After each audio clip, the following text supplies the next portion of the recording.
Ada orang menganggap kalau dia sakit berarti dia sedang diazab Allah.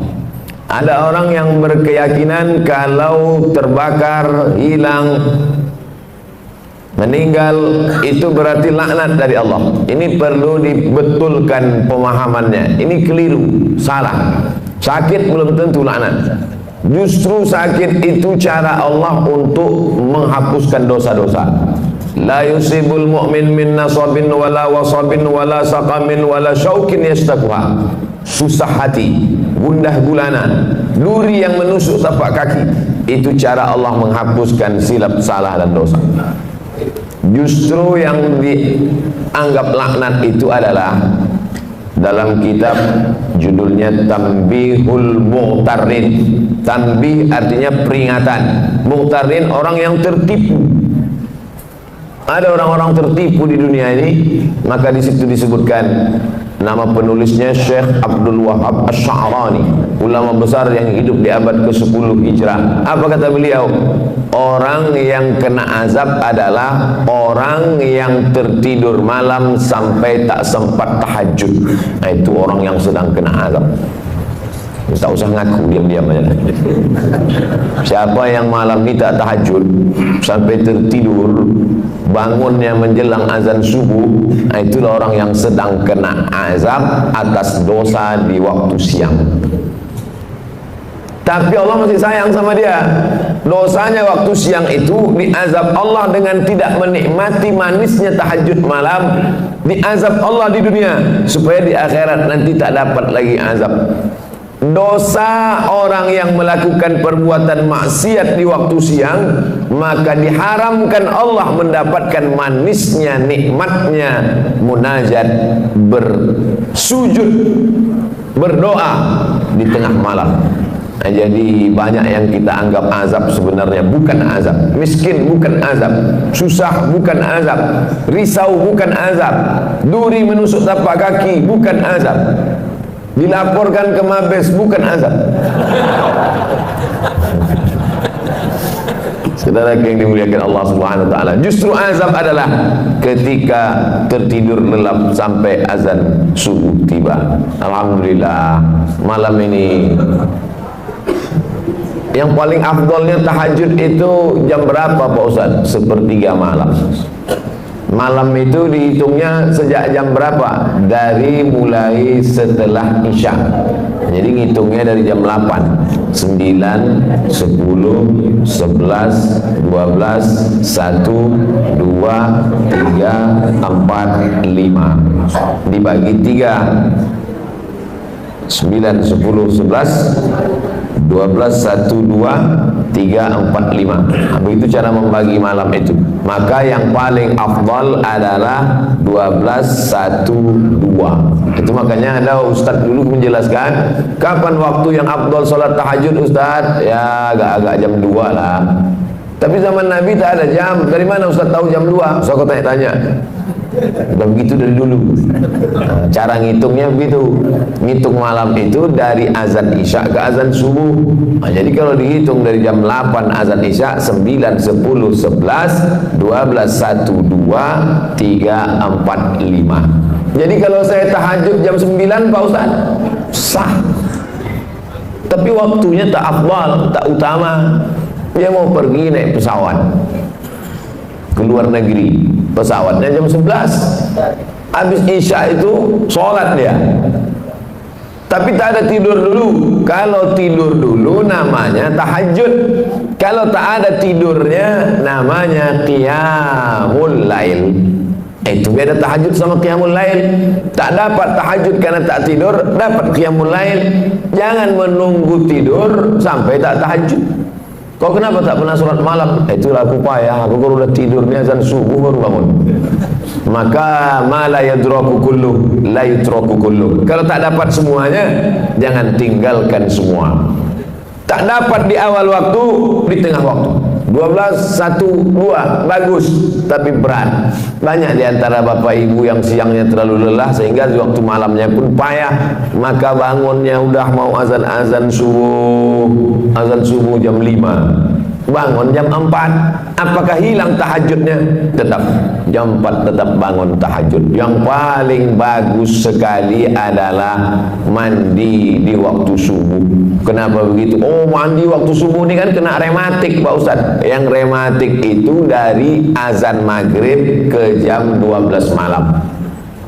Makanya dilarang, banyak sebagian orang meyakini jangan mandi maghrib, nanti dicubit hantu, biru-biru kulit. Pergeseran waktu siang dan malam. Dulu anak-anak kecil selalu dilarang, jangan lari-lari, jangan lari-lari maghrib, banyak setan. Nah, yang tak boleh itu adalah dari mulai tenggelam matahari sampai jam 12 malam. Adapun dari jam 1 ke subuh, bahkan ada terapi penyembuhan mandi malam. Sehat, segar bugar. Oleh sebab itu maka bagus bangun malam mandi, tapi tak sampai pada wajib hukumnya. Apalagi dia banyak silap salah berdosa kemudian mandi tobat, dia diniatkannya mandi tobat, bagus sekali. Ma min muslimin yuznibu dzamban, ada orang silap salah buat dosa, summa yatatahhar, bersuci dia. Suci ada 3, mandi, wudu, tayammum. Yang tak bisa mandi, wudu. Wudu pun tak bisa, kata dokter tak boleh kena air. Kalau kena air mati. Tayammum, belajar tayammum bagus. Yang tak bisa tayammum, tak mungkin tak bisa tayammum. Tak bisa tayammum sendiri, ditayamumkan. Boleh dia ditayamumkan, diajarkan tayamum.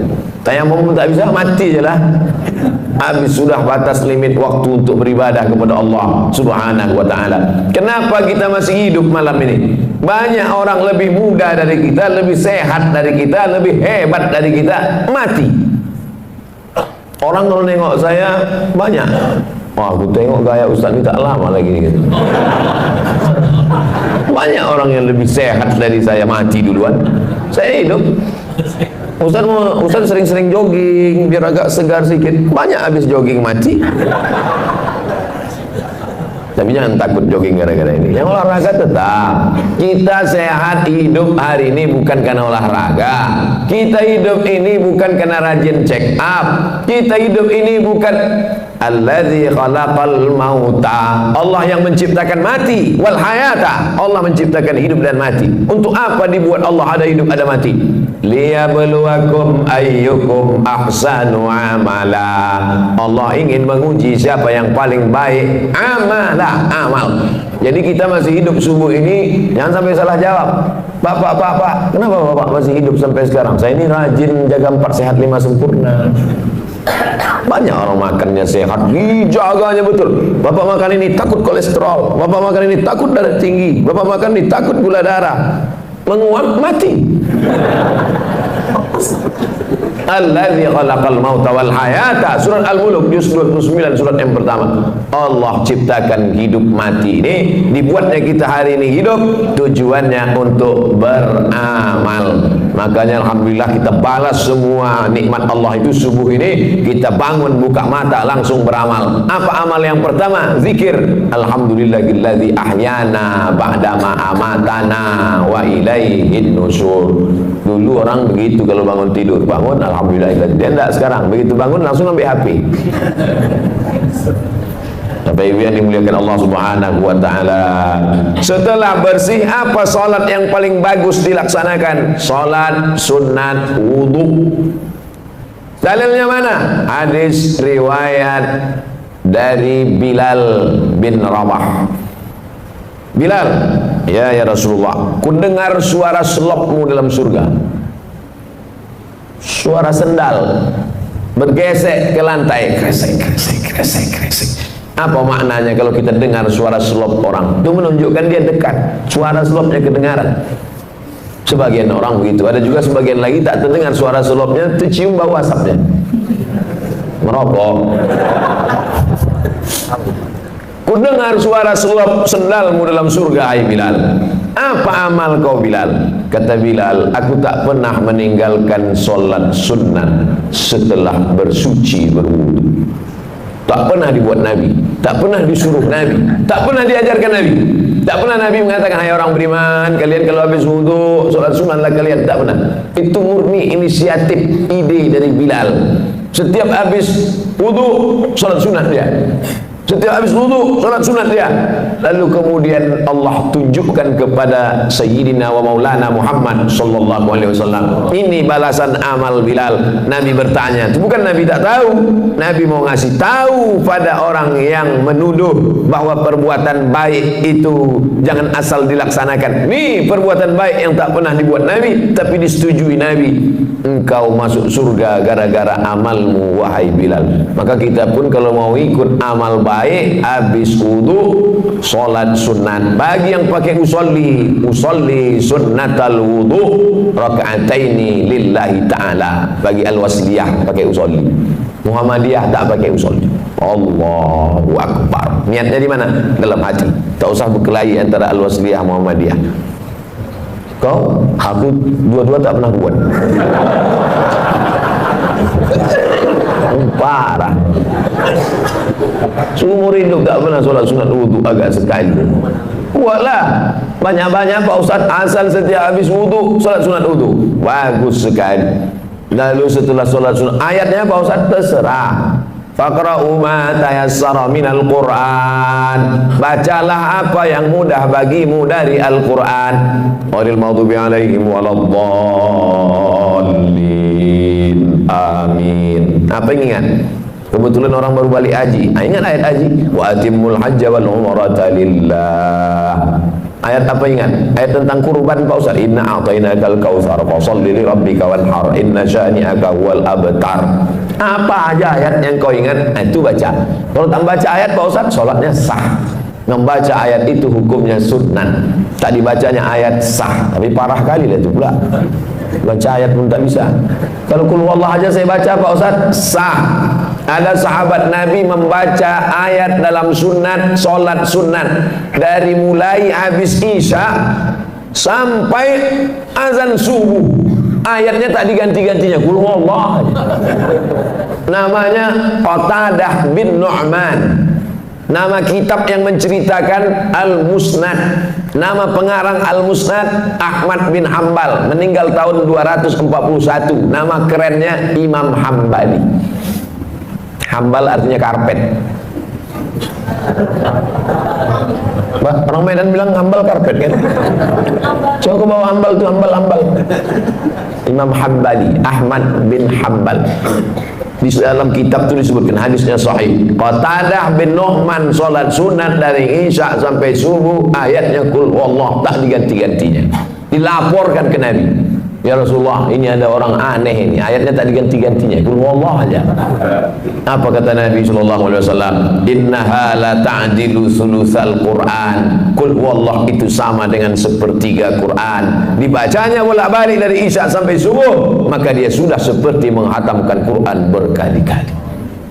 Jadi yang hafal kul wallah jangan berkecil hati. Ini nilai betul-betul di Pak Ustaz. Bapak Ibu yang dimuliakan Allah Subhanahu wa taala, setelah selesai salat sunat wudu, bagus lagi salat sunat taubat. Asal disebut tahu, terbayang toco. Makan tak salah, tapi makan dalam Islam itu tujuannya liyuqima sulbahu, menegakkan tulang belakang. Ini Bapak Ibu bisa tegak tulang belakang ini kan karena makan semalam. Coba kalau tak makan, asal agak-agak mau duduk tumbang. Oleh sebab itu maka masalah makan tak salah. Kulu, makanlah. Washrabu, minumlah. Wala tusrifu, jangan berlebih-lebihan. Lalu kemudian solat sunat taubat. Usolli sunnat taubat raka'ataini lillahi ta'ala. Apa dosa saya Ustaz? Kenapa saya mesti solat sunat taubat? Dosa saya apa? Dosa engkau karena kau mengaku tak berdosa, itulah dosa.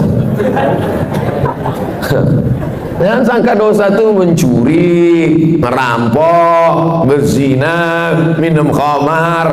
Mengaku tak berdosa, itu sudah dosa. Kenapa begitu?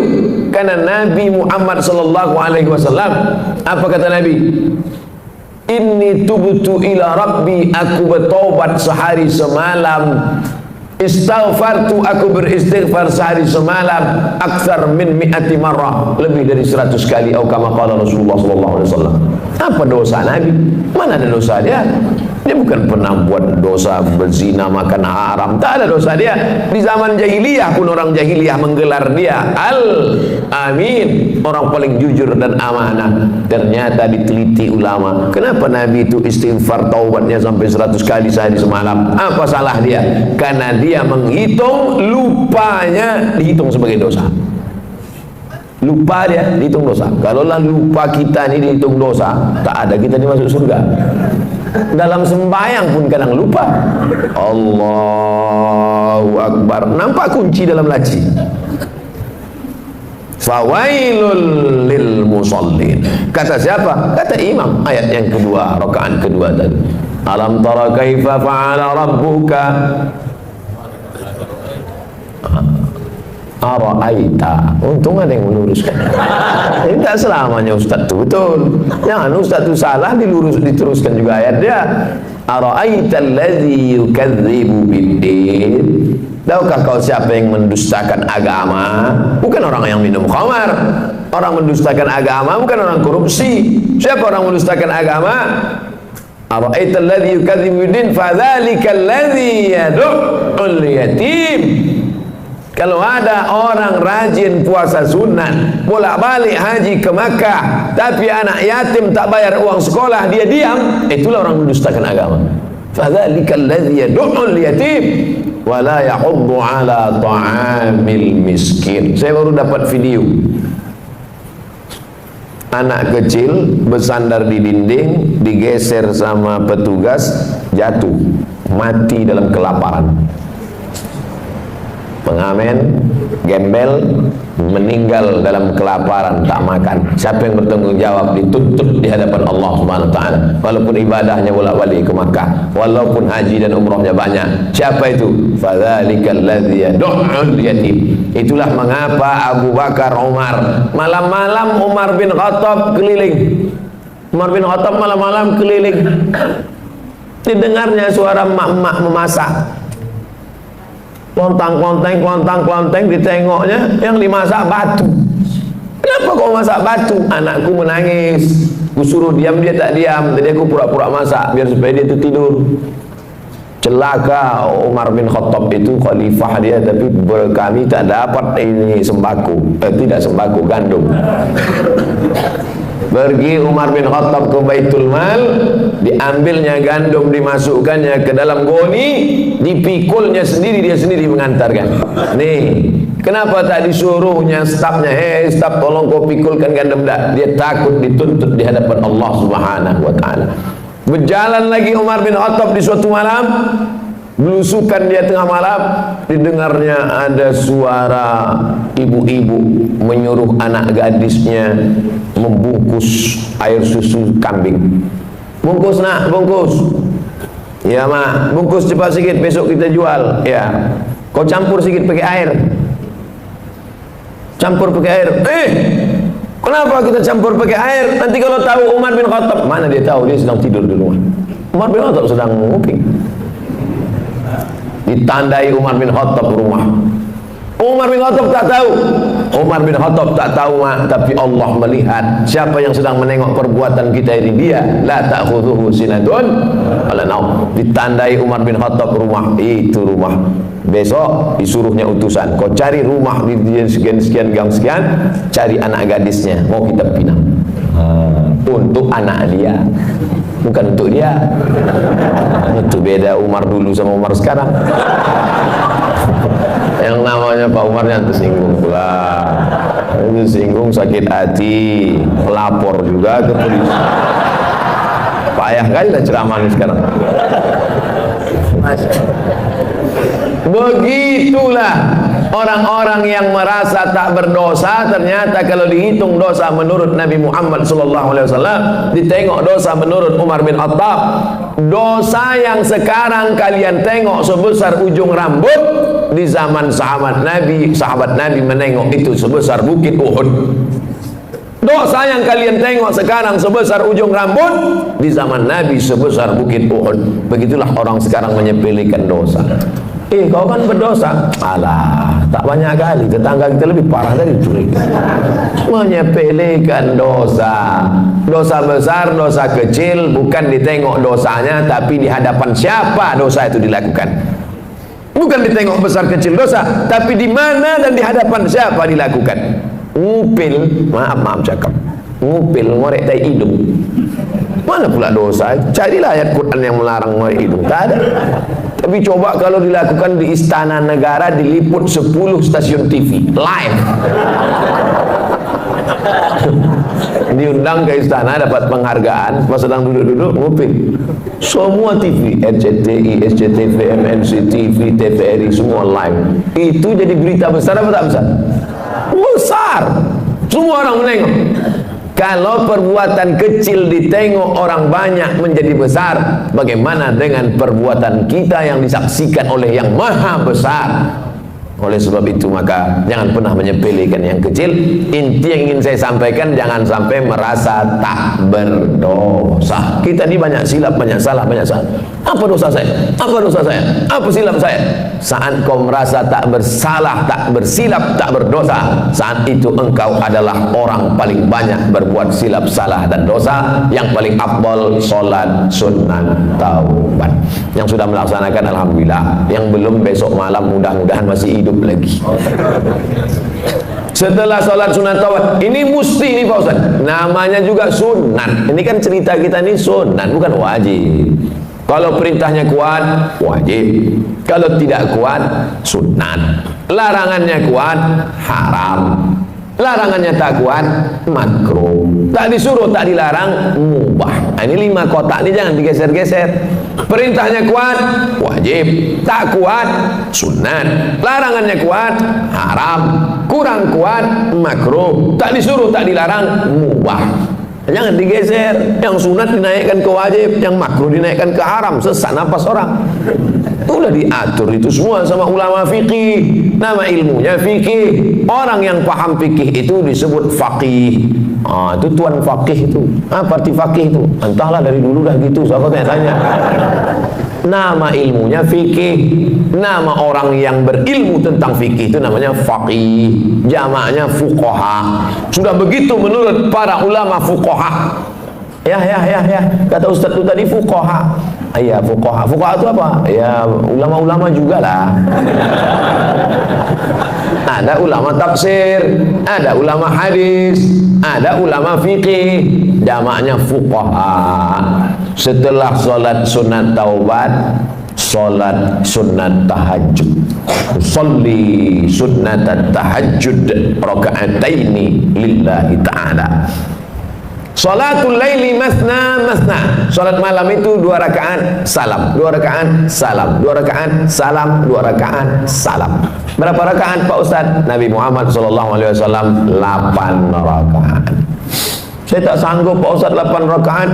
Jadi kalau saya buat 2 rakaat, jadilah daripada tidak sama sekali. 2 rakaat. Ada orang-orang dulu pernah membuat 2 rakaat nih Pak Ustaz. Ada. Utsman bin Affan pernah buat 2 rakaat.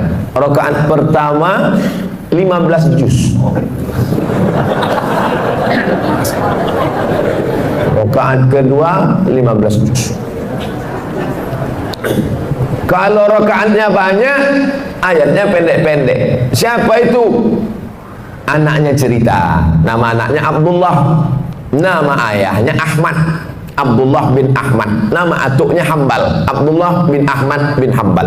Abdullah, ya, ayah kau ulama besar. Oh, imam mazhab.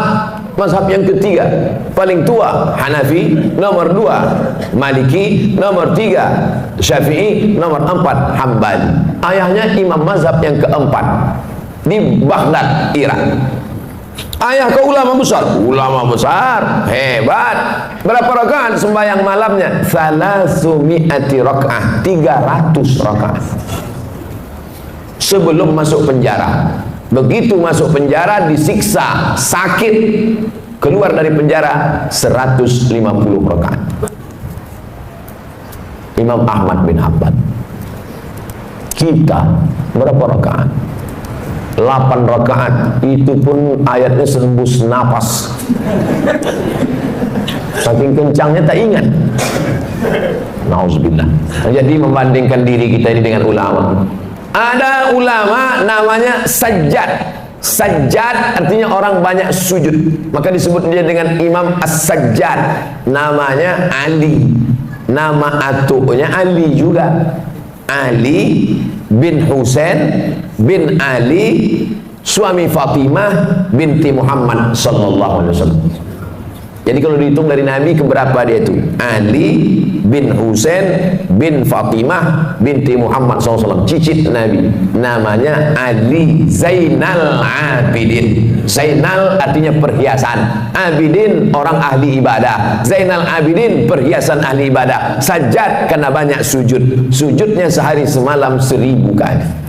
Begitu disebutkan dalam biografinya Syiar A'lam An-Nubala. Saya sebutkan cerita ini supaya kita jangan membesarkan diri, merasa amal sudah banyak karena menghitung diri dengan orang yang tak sembahyang. Kalau tengok masalah akhirat, tengok ke atas, tengok ulama-ulama, tengok imam-imam yang hebat-hebat luar biasa. Musim haji, ini jamaah haji pulang, mereka pun pergi juga ke Makkah melaksanakan haji. Imam Syafi'i, satu lagi pula Imam Ali Hadis Yahya bin Ma'in, satu lagi Imam Ahmad bin Hanbal, Imam Hanbali. Jadi Imam Syafi'i sama Imam Hanbali itu sezaman, bahkan guru dengan murid. Imam Syafi'i gurunya, Imam Hanbali muridnya, walaupun berbeda mereka dalam masalah fikih. Sama-sama haji, 1 tahun, 1 rumah, 1 kamar. Balik sholat isya dari Masjidil Haram, tidur di kamar. Imam Syafi'i berbaring miring, Imam Hanbali tegak ruku sujud, tegak ruku sujud, tegak ruku sujud sampai azan isya. Selesai sholat subuh di Masjidil Haram, pulang, Imam Syafi'i bertanya, Hanbali, ya, ku tengok kau tadi malam dari isya sampai subuh tegak ruku sujud, tegak ruku sujud, apa yang kau buat? Kata Imam Hanbali, aku mengkhatamkan Quran dalam tahajudku malam tadi. Imam Syafi'i bertanya ke Imam Yahya bin Ma'in, Yahya, ku tengok kau tadi malam miring kiri, miring kanan, miring kiri, miring kanan, tak tidur-tidur. Apa yang kau buat? Aku sedang menyeleksi hadis sahih, hadis palsu, hadis sahih, hadis palsu, hadis sahih, hadis palsu. Tidak pakai laptop, bukan macam Ustaz sekarang. Lalu mereka bertanya balik ke Imam Syafi'i, Syafi'i, kau menengok kami berarti kau tak tidur tadi malam? Tidak. Apa yang kau buat? Aku mengeluarkan hukum halal, haram, makruh, mubah, 200 hukum keluar tadi malam dari Quran dan hadis. Andai kita jamaah yang keempat malam itu, kebetulan satu kloter sama orang itu, apa lagi yang kita buat malam itu kan? Mungkin nasib memoto mereka bertiga aja lah.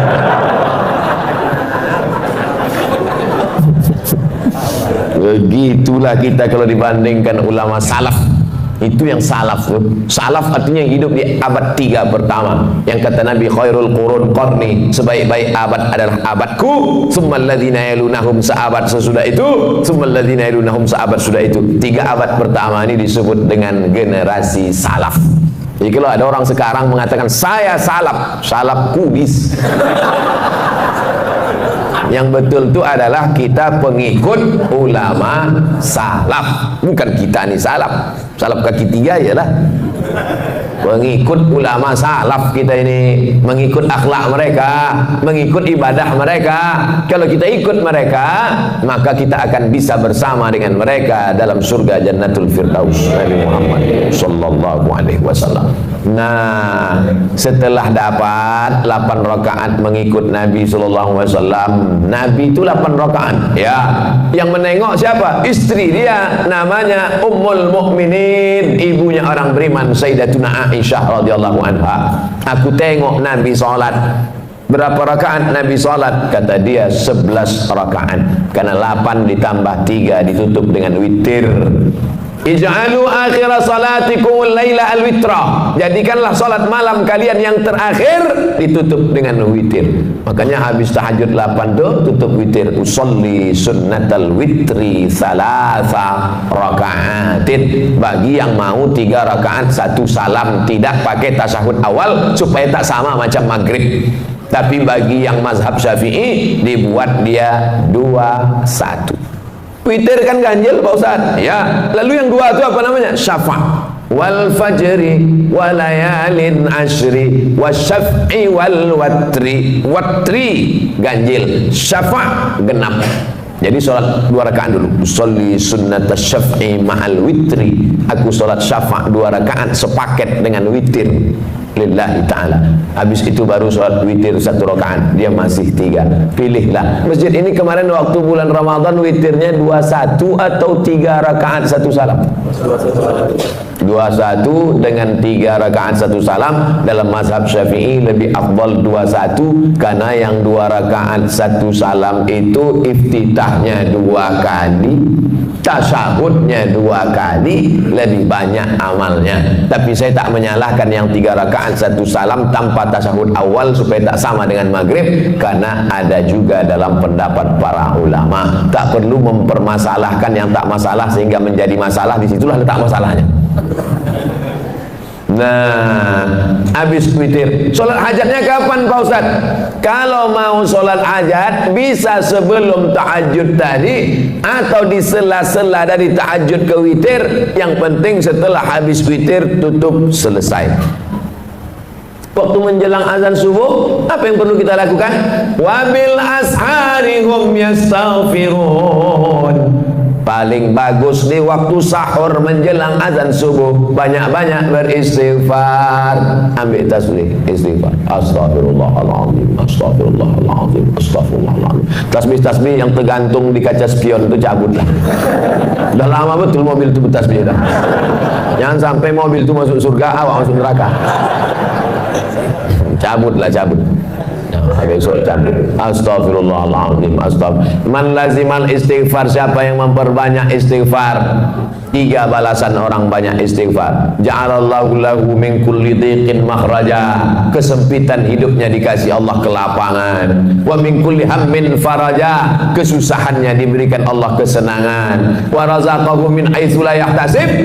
Dikasih Allah rezeki dari jalan yang tak disangka-sangka. Hati susah senang bukan karena harta, karena banyak orang kaya raya mati bunuh diri karena hatinya sempit. Orang yang disempitkan Allah dadanya, dipendekkan Allah pandangan matanya, sejengkal saja dia menengok dunia, mudah stres, depresi. Angka bunuh diri terbesar di dunia bukan di Indonesia. Bukan karena PHK, bukan karena tak ada kesempatan kerja, bukan karena miskin rakyat jelata. Angka bunuh diri terbesar di dunia di Eropa dan Amerika yang kaya raya. Kenapa? Stres, depresi. Mereka pakai mobil mewah, pakai baby Benz, pakai BMW, kena penyakit insomnia, tak bisa tidur malam. Orang kita naik sudako itu tidur. Sampai ke Simpang Marendal, padahal mau belanja ke Simpang Limun. Bayangkan itu. Bapak ibu pikir tidur ini masalah sepele. Berapa banyak orang kaya tak bisa tidur, makan pil tidur. Betul tak cerita? Nah, oleh sebab itu kalau ada kawan tertidur, diamkan aja. Nah, itu dia sedang dalam nikmat yang besar. Bapak ibu yang dimuliakan Allah subhanahu wa ta'ala. Oleh sebab itu maka Allah ta'ala beri kelapangan hati kepada Nabi Musa alaihi salam dalam doanya, Rabbi syrahli, lapangkan dada ni ya Allah, karena dunia ini penuh dengan masalah. Nabi Muhammad SAW juga dilapangkan Allah dadanya. Apa kata Allah? Alam nasyrah laka sadrak. Minta kelapangan hati. Kalau cerita masalah sempit sekarang ini, saya yang paling sempit hati saya. Saya sedang dilaporkan. Tapi karena didoakan oleh para jamaah, terutama yang paling banyak mendoakan saya, inilah panitia masjid subuh nih. Ya Allah, kami sudah memasang tenda di belakang tuh. Kalau sampailah Ustaz dulu stres tak bisa ceramah, hancurlah program kami. Kata ibu yang dimuliakan Allah subhanahu wa ta'ala, dengan berzikir, bersolat, bertasbih, beristighfar bukan berarti manusia tidak menghadapi masalah, karena dunia tempat masalah. Tapi dengan berzikir, bertasbih, beristighfar adalah merubah cara kita menghadapi masalah. Allah berikan kelapangan hati, Allah berikan kesabaran, Allah berikan. Banyak orang-orang soleh itu mati di tiang gantungan. Siapa contohnya? Tonton film Umar Mukhtar, pejuang dari Libya yang menggantungnya Mussolini. Said Qutb meninggal di tiang gantungan. Pagi-pagi pas mau dia digantung itu, malam tu mimpi dia menengok Nabi Muhammad sallallahu alaihi wasallam. Cerita tentang dia mau digantung malamnya jumpa Nabi itu diceritakan dalam ceramah ulama besar dari Mesir namanya Syekh Abdul Hamid Kishk. Syekh Abdul Hamid Kishk. Pas mau digantung pagi itu tersenyum dia. Nampaknya tiang gantungan itu macam tangan bidadari sedang melambai.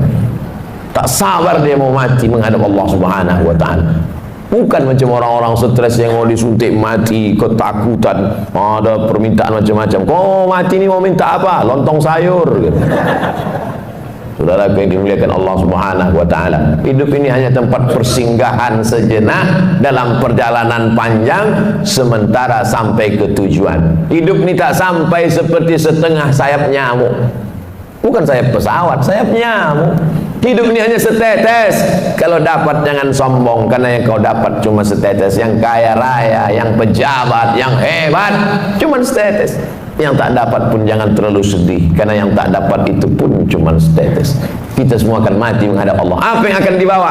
Berjumpalah ulama yang populer, yang masyhur, yang punya banyak jamaah, ulama fikih, dengan ulama yang tak terkenal, ulama mastur yang tak dikenal masyhur, ulama tasawuf.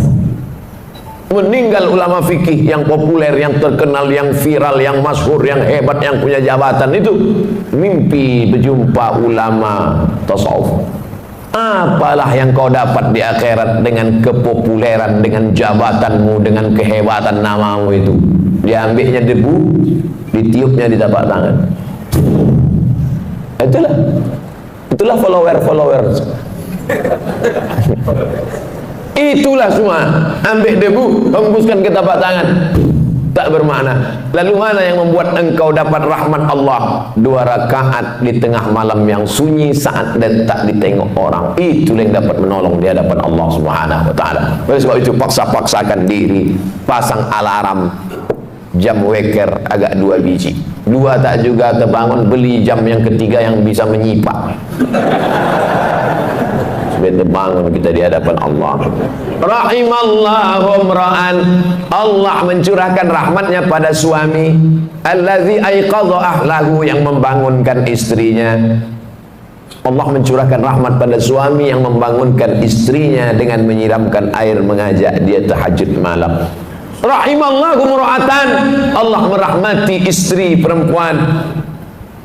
Ada laki-laki, ada lagi tren sekarang LGBT. Nauzubillah. Rahimallahu imra'atan, Allah merahmati perempuan allati aiqazat zaujaha, yang membangunkan suaminya. Al-mu'minun suami, wal mu'minat istri, ba'dhum awliya'u ba'd, saling tolong menolong dalam hal kebaikan walaupun kewajibannya itu suami. Ya ayyuhalladzina amanu, hai para suami, anfusakum, jaga istrimu, wa ahlikum, anakmu, naro, dari api neraka. Aslinya yang mengajak solat, yang mengajar solat, yang membangunkan solat, yang mengingatkan solat, suami. Tapi dunia sudah mau kiamat. Yang sekarang banyak bertanya, Ustaz, apa doanya biar suami saya mau solat? Jadi laki kau tak sembahyang? Enggak. Dari dulu atau sampai sekarang? Memang dari nikah tak sembahyang. Kenapa mau sama dia? Saya pun dulu tak sembahyang. Belakang-belakangan ini tobat saya, Pak Ustaz. Laki saya tetap Fir'aun. Sabar ibu, sabar, banyak-banyak doa sama Allah. 2 gendang, kalau tak dia mati, ibu mati. Inilah bapak ni, cerita laki ibu tu mati, bapak ketawa pula. Mestinya sedih lah. Bapak ibu yang dimuliakan Allah Subhanahu wa taala, sampai pada akhirnya azan subuh pun berkumandang. Tahanlah kita dengan wudhu tadi. Kalau wudhunya batal, diganti tajdidul wudhu, memperbaharui wudhu. Kalau saya ragu, Pak Ustaz, batal apa tak batal? Batal apa tak batal? Al-yaqinu la yuzalu bisyak. Keyakinan yang kuat tak mungkin dirusak oleh ragu. hatta tasma'a sautan, jangan kau wudu lagi, jangan kau batalkan sholatmu kalau datang bisik-bisik batal wudumu, batal wudumu, batal wudumu, batal wudumu. Jangan kau berhenti sholat hatta tasma'a sautan, sampai kau dengar suara, au tajidari'an, atau kau cium bau. Dengar suara, tercium bau, baru batal. Tak ada suara, tak ada berbau, tak batal. Tak bersuara, bau, batal. Kadang kita ini kan diganggu-ganggu setan, udah batal, udah batal, udah batal, udah batal. Itu memang kerja setan. Jangan disalah-salahkan setan. Kenapa setan ini gini? Itulah kerja aku, kata dia. Itulah kerja dia, SOP dia. SOS, standar operasional setan. Nah, azan subuh ke masjid, raka'atal fajri, 2 rakaat qabliyah subuh, khairum minad dunya wa ma fiha. Siapa yang paling kaya di dunia ini sekarang? Bill Gates, yang punya Microsoft. Siapa yang paling kaya di dunia ini sekarang? Yang punya Yahoo, yang punya Google, Facebook. Siapa yang paling kaya dunia ini sekarang? Yang paling kaya sekarang adalah kita, karena kita sudah dapat dunia dan seisinya. Qobliyah subuh. Yang tadi qobliyah subuh. Yang tadi tak qobliyah subuh, masbuk terlambat. Boleh qobliyah subuh setelah sholat subuh, tapi jangan di masjid. Balik ke rumah, qobliyah subuh, qadha, diganti. Tapi jangan tiap-tiap subuh. Sekali-sekali. Kalau tiap-tiap subuh itu namanya hobi. Usolli sunnatas subhi raka'ataini qabliyatan. Ayatnya rakaat pertama qul ya ayyuhal kafirun, rakaat kedua qul huwallahu ahad. Kenapa itu ayat yang dipilih? Qul ya ayyuhal kafirun, kau boleh tetangga dengan non muslim, kau boleh sekantor dengan beda agama, tapi sebelum matahari terbit kau sudah kuatkan akidah wala ana abadu ma abadtum wala antum abiduna ma abud lakum dinukum. Jadi rakaat kedua kuatkan benteng, Tuhanmu bukan satu, bukan dua, bukan tiga. Qul huwallahu ahad, Allahus somad. Meminta hanya kepada dia, Allahus somad. Siapa dia? Lam yalid wa lam yulad wa lam yakul lahu kufuwan ahad. Habis itu barulah sholat subuh. Kalau qabliyah subuhnya saja lebih baik daripada dunia dan seisinya, apalagi sholat subuhnya. Kalau sudah sholat subuh macam sholat Jumat begini, ini tanda Palestina tak lama lagi akan merdeka. Tapi jangan subuhnya aja. Bapak Ibu yang dimuliakan Allah, Allah bisa karena biasa. Dari kecil terlonjak-lonjak, sudah besar terbawa-bawa, sudah tua terubah tidak. Oleh sebab itu anak-anak kecil ini dibangunkan pagi, sholat subuh, sholat subuh, sholat subuh. Sholat subuh nak, kata ayahnya. Apa kata emaknya? Biarkan aja lah bang, tanggal merah. Mana ada sholat tanggal merah? Oleh sebab itu maka dididik dia, kalaulah sempat dia nanti tua, agak-agak nyasar, agak-agak salah jalan sikit, tapi nanti teringat dia. Mungkin bapak bukan ustaz, tak pandai berceramah, tak pernah mengajar dia, ya ayyuhallazina amanu. Tapi tangan bapak menenteng tangan dia, asal mau ke masjid tarik dia, nanti sampai masanya diingat itu. Saya berjumpa sama promotor musik. Promotor musik tahu sendirilah, band itulah sembahyang dia. Putar juga kepalanya, tapi mabuk, bukan berzikir. Saya tak sholat Pak Ustaz, tak puasa Pak Ustaz. Kalau sudah membawa grup musik tur 6 bulan, dari mulai Aceh, Medan, Riau, Jambi, Palembang, Lampung, Bengkulu, 6 bulan. Tur lagi Kalimantan, tur lagi, sampai akhirnya suatu petang duduk saya di atas pentas musik mau show nanti malam, habis masang-masang lampu segala macam. Pas matahari mau tenggelam, nampak saya merah di ufuk barat, terdengar suara azan. Allahu Akbar, Allahu Akbar. Pas sedang itu teringat saya almarhum ayah menenteng tangan saya ke masjid dulu waktu kecil. Saya tinggalkan semua, tobat saya. Betapa kenangan kecil ke masjid berkesan luar biasa. Oleh sebab itu jangan pernah bosan, jangan pernah muak. Kenapa? Boleh jadi di situ nanti titik Allah mengingatkan memori dia, nyasar-nyasar dia, salah jalan dia, pakai narkoba dia, diskotik dia, tapi akhirnya dia berputar, dapatnya jalan balik menuju jalan Allah Subhanahu wa taala. Salat subuh. Ustaz besok jadi imam ya, jangan dulu, suara saya ini sedang keras, suara berceramah ini keras, dibawa menjadi imam macam kopi kering bunyinya. Alhamdulillah, makmum di belakang macam tak ada aja imam lain.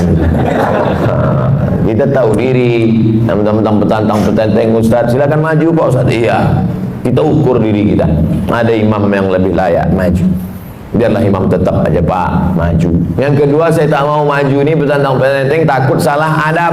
Rupanya di masjid itu tak pakai kunut, awak berkunut. Rupanya masjid itu berkunut, kita tak berkunut. Gara-gara kunut, kata jamaah, ustaz itu tak berkunut, tak usahlah kita dengar ceramahnya.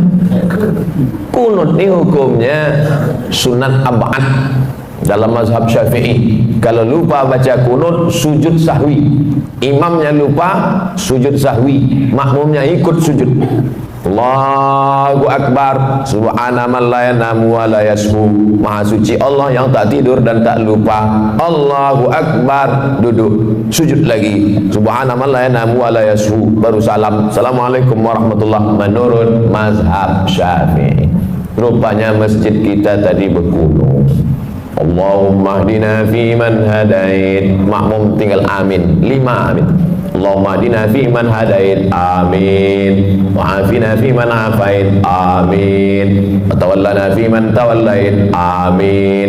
Wa barik lana fi ma atait, amin. Wa qina bi rahmatika syarra ma qadait, amin.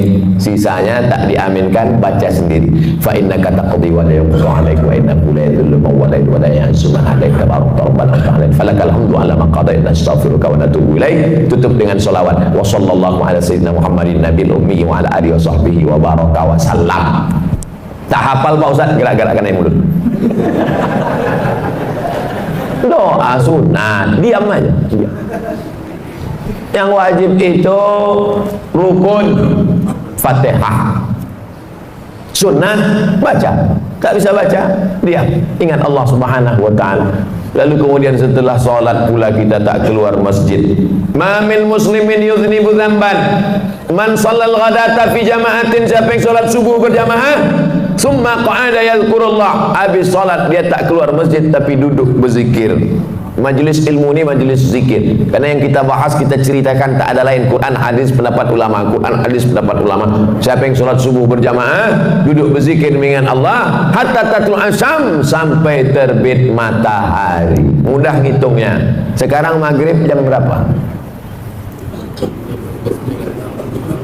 Jam 6.39.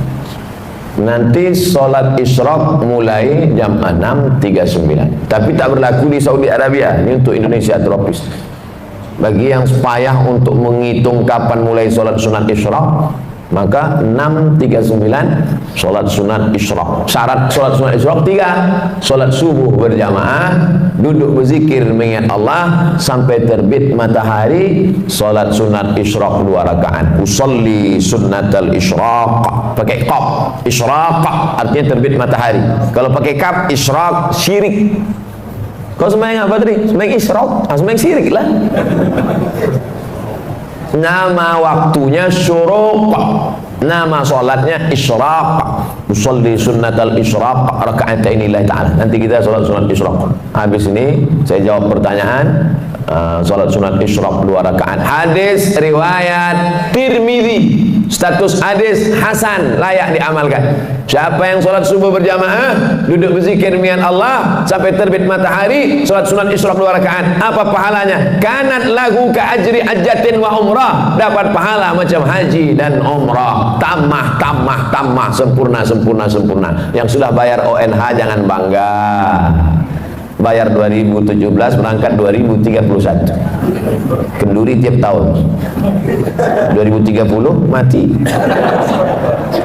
tapi Allah kasih jalan lain. Yang tak punya duit jangan kecewa, jangan kecil hati. Solat subuh berjamaah, duduk berzikir dengan Allah sampai terbit matahari, solat sunat isyraq 2 rakaat. Tapi yang udah bayar ONH jangan ditarik balik. Jangan nanti balik dari sini pergi ke bank, saya tarik balik ONH. Kenapa? Tadi udah dapat pahala macam haji dan umrah. Tak dapat sekali sehari, seminggu sekali. Alhamdulillah subuh ini dapat kita laksanakan. Akhirnya saya mulai jam tadi 5:30, sekarang 6:30, sesuai janji 60 menit. Diurutkan dari mulai bangun tidur sampai terbit matahari. Selanjutnya kita jawab pertanyaan. Nanti selesai ini kita masing-masing langsung sholat sunat isyraq masing-masing. Supaya saya kasih tahu supaya jangan menghidupkan kamera masing-masing. Kita sedang safar. Safar maksudnya musafir. Namanya safar, orangnya musafir. Ketika masuk masjid, masuk waktu sholat maghrib, apakah bisa kita berimam sholat maghrib seperti biasa, tidak jamak qasar, setelahnya baru kita menjamak qasar? Ya. Allahu Akbar, Allahu Akbar. Mobil pun, kendaraan pun masuk ke masjid. Halaman masjid maksudnya, bukan dalam masjid. Banyak sekarang orang kalau musafir itu, habis itu pergi balik, rupanya numpang kencing aja. Sholat maghrib dia, maka bapak dan ibu ikut sholat maghrib sama si imam tuh niatnya jamak qasar, jamak takdim. Setelah salam dia tegak. Kalau sendirian, qomat sendirian. Kalau kebetulan rombongan, angkat satu jadi imam. Sholat isya jamak qasar, jamak takdim. Dah selesai. Kasusnya sekarang zuhur. Pas zuhur ikut imam, jamak qasar, jamak takdim. Berapa rakaat? 4. Tapi qasar 2 Pak Ustaz. Kenapa 4? Karena imamnya mukim. Imamnya mukim. Al-imam ju'ilal imam liyutamma bi. Imam itu diangkat untuk diikuti. Kita ngikut imam. Imamnya 4, kita pun ikut 4. Nanti setelah salam tegak lagi jamak qasar, jamak takdim, asarnya 2. Zuhurnya 4 karena ikut imamnya mukim. Tapi karena saya ustad, imam pun tak mau maju. Tengoknya saya, Ustaz sholat, silakan maju Ustaz. Saya bilang saya ini musafir, bapak yang mukim lah jadi imam. Tak apa-apa Pak Ustaz, Ustaz lah tetap maju. Akhirnya saya maju, sholat zuhurnya saya 2 rakaat, tapi makmumnya tetap 4. Assalamualaikum warahmatullah. Saya musafir, makmumnya mukim. Makmum yang mukim itu tegak menambah 2 rakaat. Jangan bingung, ini banyak makmum bingung. Tengoknya imam salam, aku salam apa tidak ya? Nah, begitu kalau musafir. Berapa jarak kilometer musafir nih Pak Ustaz? 89 kilometer. Medan kisaran 160. Medan Pekanbaru 600. Yang tak percaya hitung sendiri. Setelah sholat Idul Fitri, Idul Adha, apa boleh kita sholat duha? Sholat duha waktunya terbuka dari mulai syuruk lewat 15 menit 6.39 sampai 10 menit 15 menit menjelang azan zuhur. Zuhur 12.32 kurang 15, 12.15. Masih ada waktu duha. Jumlah rakaatnya tidak terbatas, unlimited edition. Tapi katanya ada yang mengatakan 2 rakaat Pak Ustaz. Hadis riwayat Abu Hurairah, Ausani Khalili, orang yang kucintai berpesan padaku jangan tinggalkan 2 rakaat. Katanya ada yang mengatakan 8 rakaat Pak Ustaz. Hadis Ummu Hani, Nabi sholat 8 rakaat. Katanya ada yang mengatakan tak berbatas Pak Ustaz. Riwayat Aisyah radhiyallahu anha, karena Rasulullah SAW yusalli 4 rakaatin thumma yazidu ma syaa. Nabi menambah sesuai kehendaknya. Jadi yang 2 ada riwayat, yang 8 ada riwayat yang batas. Jadi Idul Adha, Idul Fitri, kapan mau dia laksanakan ditambahnya lagi, maka tetap boleh sholat duha. Apakah batal wudhu suami istri kalau bersentuhan Pak Ustaz? Aula mastumun nisa, kalau kau menyentuh perempuan Menurut mazhab Hanafi tak batal karena makna lamastumun nisa di situ bukan menyentuh kulit. Maaf, cakap makna lamastumun nisa jima, berhubungan kelamin baru batal. Hanafi. Mazhab Maliki mengatakan bersentuh kulit kalau bersyahwat baru batal, kalau tak ada syahwat tak batal. Kebetulan kawan-kawan saya dari Muhammadiyah pakai majelis tarjih, mereka tarjihkan mazhab Maliki ini dalam masalah bersentuhan. Makanya dia sebelum pergi ke kantor, salam, mama, papa pergi dulu ya. Sampai di kantor sholat duha dia. Kau tak wuduk lagi? Tak batal, aku tak nafsu sama tadi waktu salam. Mazhab Syafi'i makna lamastumun nisa, bersentuhan kulit, bernafsu ataupun tak bernafsu batal. Al-Wasliyah pakai mazhab Syafi'i. Makanya asal bersentuhan batal. Apalagi tinggal di Medan, Sungai Deli, di tepi sungai, air banyak. Saya jelaskan tiga-tiga ini supaya kita tak berkelahi masalah ini. Nanti datang orang jamaah tabligh dari India, Pakistan, Bangladesh, mazhabnya Hanafi. Tak kita salahkan. Dia misalnya jalan sama istrinya, lalu kemudian pegang tangan, lalu kemudian dia sholat. Oh, ini aliran sesat ini. Karena kita berwudu, dia tak berwudu. Selama masih ahlus sunnah wal jamaah. Ustaz sendiri pakai yang mana? Saya pakai mazhab Syafi'i. Asal bersentuh batal, saya wudu balik. Asal bersentuh batal, saya wudu lagi. Tapi dia tak salahkan Hanafi dengan Maliki. Guru-guru saya di Maroko mazhabnya Maliki. Gimana mau saya salahkan mazhab Maliki? Salah mazhab Maliki. Murid durhaka lah saya. Saya pegang mazhab Syafi'i. Apa kelebihannya kalau Ustaz pegang mazhab Syafi'i dalam kasus ini? Setan tak bisa menggoda. Habis salaman, saya wuduk lagi. Datang setan, wuduk kau batal, wuduk kau batal, wuduk kau batal. Enggak, aku dah ambil sembahyang. Tapi kalau tak wuduk lagi, wuduk kau batal karena tadi kau nafsu. Tidak, ada sikit gitu. Semoga Pak Ustadz dirahmati Allah, amin. Pak Ustadz, saya ibu rumah tangga, umur 52 tahun. Bagaimana cara menjaga istiqomah? Sering-sering ziarah kubur.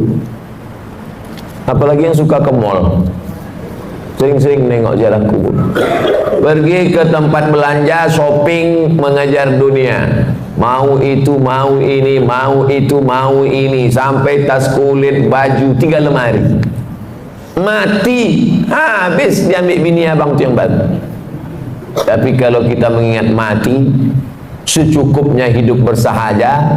Adapun kelebihan duit, berikan, bayarkan sekolah anak yatim, kasih makan fakir miskin, membuat kita istiqomah. Sering-sering menengok orang sakit, sering-sering menengok orang mati, sering-sering mengingat mati, hidupkan pengajian-pengajian. Siapapun ustaz yang berceramah ke masjid ini, datang, duduk, diam, dengar. Ngantuk-ngantuk sikit, diampunkan Allah SWT. Apa hukum menyambut tahun baru Pak Ustaz? Tahun baru Hijriah sepakat ulama diawali pada masa pemerintahan Umar bin Khattab. Ketika itu gubernur namanya Abu Musa al-Ash'ari berkirim surat, malu kita tak punya kalender. Akhirnya bermusyawarah sahabat, ditetapkanlah 1 Muharram sebagai tahun baru Islam, Hijrah namanya. Adapun Masehi, kita baru pakai kalender Masehi sejak Republik Indonesia ikut anggota PBB.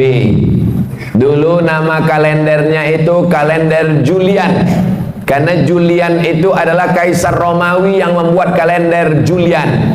Bulan 1 dibuat nama patung, namanya Januari. Januari itu kepalanya 2. Carilah patung Januari di internet. Patung Januari, kepalanya 2, satu ke muka, satu ke belakang. Itu maka dibuat dia bulan 1, karena dia meninggalkan 2019, menatap 2020. Romawi punya, sebelum Nabi Isa alaihissalam. Lalu kemudian kalender Julian ini diambil dari Romawi, dibawa ke Vatikan Roma pada masa Paus Gregorius. Makanya kalender itu berubah, sekarang namanya menjadi Gregorian Calendar. Dari Kaisar Julian ke Paus Gregorius. Ketika terbentuk PBB, Persatuan Bangsa-Bangsa, bingung mau pakai kalender mana. Akhirnya disepakatilah pakai kalender Gregorian Calendar. Dikirimkanlah ke seluruh dunia, memakai kalender. Supaya sepakat, jangan sampai salah tanggal. Nanti jangan sampai PBB pakai Gregorian, Indonesia pakai Hijriah.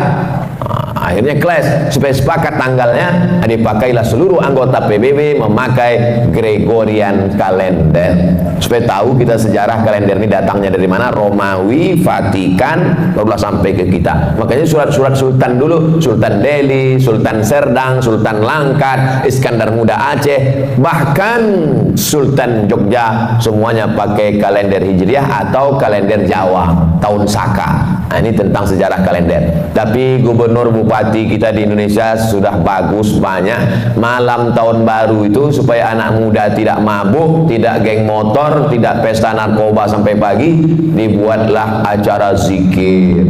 Tahun lalu 2019 wali kota Langsa membuat zikir bersama live TV One tahun lalu, supaya anak-anak muda ini dialihkan perhatiannya. Kalau tidak mereka mabuk sampai pagi.